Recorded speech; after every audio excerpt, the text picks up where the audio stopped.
매일 성경 묵상을 돕는 해설 가이드입니다. 안녕하세요. 묵상 코치입니다. 함께 읽고 나눌 말씀은 시편 19편 1절에서 14절까지 말씀입니다. 오늘 본문에서 다윗은 장엄한 하나님의 영광을 찬양합니다. 이 영광은 하늘이 만물에게 선포하는 영광이고 하늘의 태양이 매일 전시하는 영광이며 순종하는 자들에게 복과 온전함을 주는 여호와의 법에 나타난 영광입니다. 시인은 이러한 하나님의 영광을 누리고 법을 온전히 지키기 위해 죄로부터 건져 주실 것을 간절히 기도합니다. 1절에서 6절을 읽겠습니다. 하늘이 하나님의 영광을 선포하고 궁창이 그의 손으로 하신 일을 나타내는도다. 날은 날에게 말하고 밤은 밤에게 지식을 전하니 언어도 없고 말씀도 없으며 들리는 소리도 없으나 그의 소리가 온 땅에 통하고 그의 말씀이 세상 끝까지 이르도다. 하나님이 해를 위하여 하늘의 장막을 베푸셨도다. 해는 그의 신방에서 나오는 신랑 같고 그의 길을 달리기 기뻐하는 장사 같아서 하늘 이 끝에서 나와서 하늘 저 끝까지 운행하며 그의 열기에서 피할 자가 없도다. 하늘이 온 세상에 선포하는 하나님의 영광에 대해서 노래하고 있습니다. 1절에서 다윗은 천상의 영역인 하늘과 땅을 향해 넓은 판처럼 펼쳐져 있는 궁창이 땅과 그 위의 만물들을 향하여 하나님의 영광을 선포하고 있다는 것을 노래합니다. 마치 하나님께서 땅을 내려다보시며 자신을 계시하듯이 하늘이 하나님의 위엄과 거룩하심과 의로우시고 신실하신 성품을 드러냅니다. 하늘은 또한 그의 손으로 하신 일을 나타냅니다. 이 표현은 그의 손의 작품을 의미하여 넓은 판처럼 펼쳐진 하늘에 박혀있는 달과 별들, 그리고 4절 이하에 묘사된 태양을 가리킨다고 할 수 있습니다. 원래 하늘의 해와 달과 별들은 낮과 밤과 계절을 주관하도록 지음받았습니다. 시인은 이러한 창조의 목적을 2절에서 연결시킵니다. 날은 날에게 말하고 밤은 밤에게 지식을 전한다. 이것은 하늘과 천체가 매일 밤낮 없이 지속적이고 열광적으로 분명하게 하나님과 그분의 지혜에 대한 말씀을 선포하는 것을 가리킵니다. 하늘이 선포하는 하나님의 영광에 대한 계시는 인간의 언어처럼 구체적인 말이나 글로 표현되지 않고 소리를 들을 수 있는 것도 아닙니다. 하지만 다윗은 이 계시가 온 땅과 세상 끝까지 미친다고 노래합니다. 그래서 세상 모든 피조물들과 사람들이 분명하게 하나님의 영광을 볼 수 있게 합니다. 동시에 이 표현은 하나님의 신실하고 의로운 섭리가 세계 곳곳에 미치지 않는 곳이 없음을 말합니다.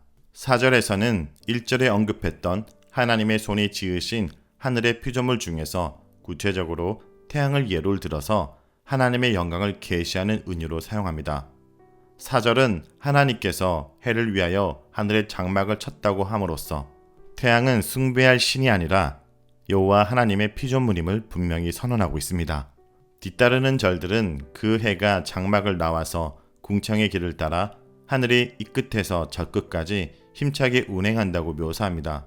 5절에서에는 신방에 나오는 신랑과 그의 길을 달리기 기뻐하는 장사로 비유되고 있습니다. 전자는 방금 결혼하여 신방에서 나오는 신랑과 같이 해가 찬란하게 떠오른 장면을 묘사하는 비유인 듯합니다. 이 비유는 해의 새로움과 기쁨, 찬란함을 동시에 표현합니다. 후자는 아무런 주저함이나 두려움 없이 당당하고 힘차게 하늘의 길을 운행하는 해의 모습을 그리고 있습니다. 이 비유들은 6절을 강조하는 적절한 비유입니다. 매일 찬란하게 떠올라 하늘 이 끝에서 저 끝까지 힘차게 운행하는 해의 열기와 빛에서 피할 수 있는 것은 아무것도 없습니다. 4절과 더불어 결론은 태양이 매일 온 세상을 비추어 모든 피조물들을 드러낼 뿐 아니라 그들에게 하나님의 섭리와 영광을 구석구석까지 선사함을 보여줍니다. 이러한 해의 기능은 7절에서 11절에 노래하는 여호와의 법의 기능과 유사합니다. 7절에서 14절을 읽겠습니다. 여호와의 법은 완전하여 영혼을 소성시키며 여호와의 증거는 확실하여 우둔한 자를 지혜롭게 하며 여호와의 교훈은 정직하여 마음을 기쁘게 하고 여호와의 계명을 순결하여 눈을 밝게 하시도다. 여호와를 경외하는 도는 정결하여 영원까지 이르고 여호와의 법도 진실하여 다 의로우니 금 곧 많은 승금보다 더 사모할 것이며 꿀과 송이꿀보다 더 달도다. 또 주의 종이 이것으로 경고를 받고 이것을 지킴으로 상이 크니이다. 자기 허물을 능히 깨달을 자 누구리요? 나를 숨은 허물에서 벗어나게 하소서. 또 주의 종에게 고의로 죄를 짓지 말게 하사 그 죄가 나를 주장하지 못하게 하소서. 그리하면 내가 정직하여 큰 죄가에서 벗어나겠나이다. 나의 반석이시요 나의 구속자이신 여호와여, 내 입의 말과 마음의 묵상이 주님 앞에 연락되기를 원하나이다. 이 시의 전반부가 하나님의 창조 세계에 계시된 하나님의 영광을 노래했다면 7절 이하의 후반부는 이스라엘에게 주어진 특별한 계신 여호와의 율법을 노래합니다. 7절에서 9절은 율법에 대한 찬가로 율법의 특성과 유익을 노래합니다.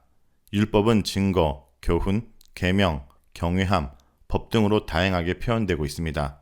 이 표현들은 약간씩 다른 의미가 있지만 여기서는 모두 모세의 율법을 포함하여 여호와의 뜻과 가르침을 담은 말씀을 의미합니다. 첫째, 율법은 흠도 없고 빠진 것도 없이 완전하여 그것을 받아들인 자들의 영혼을 회복시킵니다.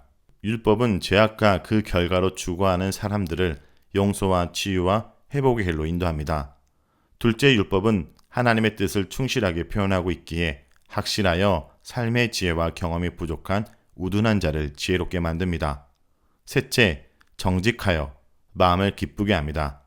그릇된 길에서 돌이켜 바른 길을 갈 때 진정한 기쁨이 넘칩니다. 넷째, 순결하여 눈을 밝게 합니다. 율법은 영혼을 회복시키고 우리 앞길을 비춥니다. 다섯째, 율법의 모든 요구를 한마디로 요약하면 여호와 경외입니다. 이런 경외의 법은 정결하여 영원할 것이며 진실하고 의롭습니다. 이러한 율법의 특징은 모두 여호와 하나님의 거룩하심과 성품을 반영하고 있기에 가장 확실한 하나님의 영광의 계시입니다. 이 계시대로 사는 자들은 하나님처럼 거룩하고 의롭게 되며 풍성한 생명을 누릴 수밖에 없습니다. 그래서 율법은 많은 금과 같은 이 세상의 어떤 것도 비교할 수 없는 부유한 가치를 가지고 있고 꿀과 송이꿀 같은 어떤 달콤한 것보다 더 달콤한 삶을 제공합니다. 하나님과 그분의 말씀에 순종하기로 헌신한 여호와의 종은 이 말씀을 통해서 하지 말아야 할 것에 대해서는 경고를 받고 이 말씀을 지킴으로써 그 말씀에 약속된 복되고 풍성한 삶을 상으로 받습니다.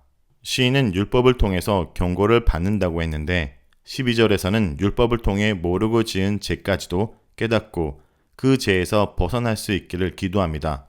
다윗은 또한 고의적으로 범하는 죄도 저지르지 않도록 지켜주시길 기도합니다. 그래야 완전한 율법처럼 자신도 완전해지고 큰 범죄의 속박에서 벗어날 수 있기 때문입니다. 14절에서 이제 다윗은 시를 마무리하면서 이 노래를 반석과 구속자이신 여호와께 바치며 기쁘게 받아주시기를 간구하고 있습니다. 만약 이 절이 13절에 이어지는 기도라면 외적인 자신의 말과 내면의 묵상 모두, 즉 자신의 모든 삶이 하나님 앞에 기쁘게 드려줄 수 있기를 기도하는 것이라고 볼 수 있을 것입니다. 완전한 법에 대한 완전한 삶을 소망하는 기도입니다.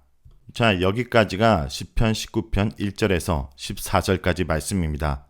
오늘 말씀을 통해 우리는 무엇을 묵상하고 적용해야 할까요? 첫째, 말씀으로 세상을 창조하시고 다스리시는 하나님을 발견하게 됩니다. 시인은 하늘과 궁창, 날과 밤이 소리 없는 언어로 하나님의 영광을 선포하고 그 손으로 하시는 일을 나타내고 하나님의 영광을 오늘에서 내일로 전한다고 노래합니다. 세상 어디에도 세상 어느 피조물도 그 사실을 모르는 이가 없습니다.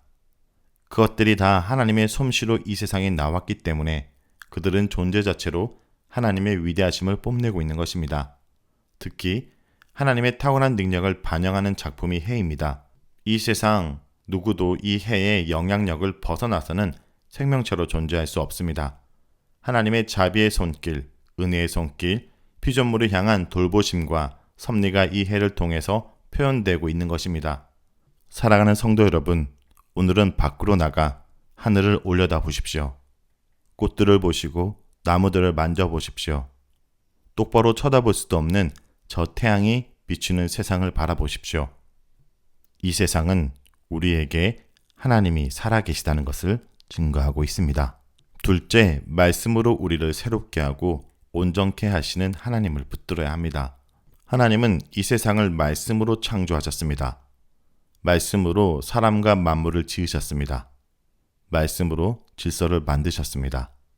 가장 하나님의 사람다움을 따라 가장 보기 좋게 가장 행복하게 사는 길은 바로 그 말씀을 따라 사는 것입니다. 그 말씀으로 우리는 기쁨을 얻고 눈이 밝아지고 의로운 삶을 살 수 있습니다.